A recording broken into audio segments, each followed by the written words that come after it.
Welcome to பேச்சு சமையல். இந்த வீடியோவை முழுமையாக கடைசி வரைக்கும் பாருங்கள்.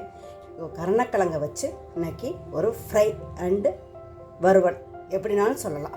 அதுதான் நமக்கு செய்ய போகிறோம் இன்றைக்கி. வாங்க வீடியோக்குள்ளே போகிறதுக்கு முன்னால் முதல் முறையாக இந்த வீடியோவை பார்த்துக்கிட்டு இருந்தாலும் சப்ஸ்கிரைப் பண்ணாமல் பார்த்துக்கிட்டு இருந்தாலும் சப்ஸ்கிரைப் பண்ணி வச்சுங்க. பக்கத்தில் உள்ள பெல் பட்டனை கிளிக் பண்ணிடுங்க. ஆல் ஆப்ஷனை கிளிக் பண்ணிடுங்க. வாங்க வீடியோக்குள்ளே போய் பார்க்கலாம். கருணைக்கிழங்கு எடுத்திருக்கேன். பிடிகருணைன்னு சொல்லுவாங்க, கொலக்கட்டை கருணைன்னு சொல்லுவாங்க. இது வந்து கருணக்கிழங்கு. இதை எடுத்து வாஷ் பண்ணி வச்சுருக்கேன். தோலோடு இந்த மாதிரி இந்த சைஸ் நறுக்கி வச்சுருக்கேன். நறுக்கின கருணைக்கிழங்கை குக்கரில் போட்டு வச்சு இது முழுகிற அளவுக்கு தண்ணி ஊற்றிக்கணும்.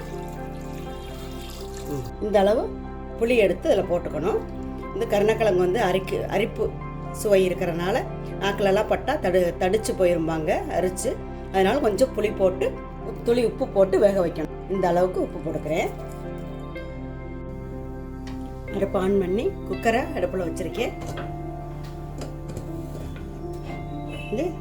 இதில் ஏர் வரட்டும். இப்போ நல்லா ஏர் வருது.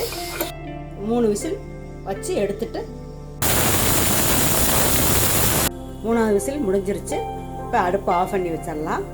குக்கர் ஆறட்டும். அதுக்குள்ளேயே வந்து ஒரு பொடி தயார் பண்ணணும். ஒரு 7 மிளகாய் போட்டிருக்கேன்.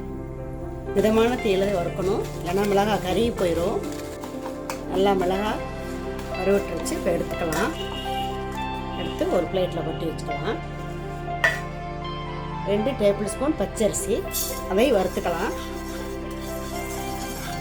மிதமான தீயிலே வறுக்கணும். இப்போ அரிசி நல்லா பொரிஞ்சிருச்சு. எல்லாமே குண்டு குண்டாக இருக்குது பாருங்கள்.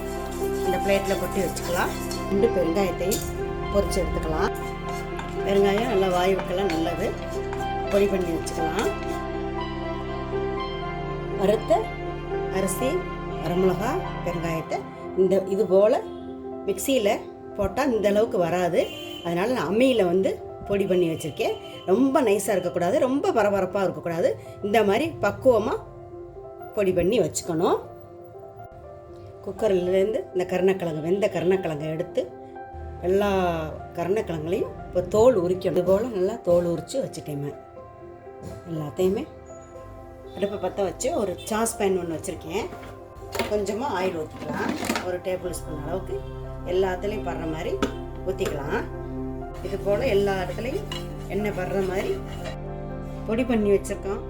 அதில் வந்து இந்த கருணக்கிழங்கை இப்படி போட்டு எடுத்துட்டு இப்படி எண்ணெயில் வைக்கணும். கருணக்கிழங்கையும் இந்த ஃபேனில் அப்படி வைக்கணும். இது போல் எல்லா கருணக்கிழங்கையும் வைக்கணும். திருப்பி பார்க்கலாம். இது போல் எல்லாத்தையுமே திருப்பி விடணும். எல்லா கருணக்கிழங்கையும் இது போல் எல்லாத்தையும் 2 பக்கமும் நல்லா கிறிஸ்பி ஆகிற வரையும் நல்லா எண்ணெயிலே ஃப்ரை பண்ணி எடுக்கணும்.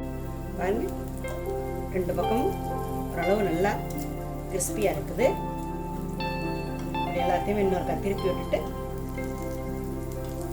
நல்லா ஒரு ஓரமாக வச்சுட்டு புதுசாக இன்னும் கொஞ்சம் இந்த பவுடரில் இது பண்ணி வச்சுருக்கேன். அதை அப்படி போட்டலாம்.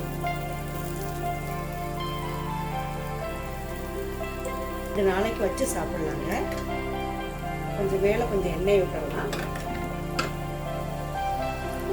புதுசாக வச்சதுக்கு கொஞ்சம் எண்ணெய் வச்சிடலாம்.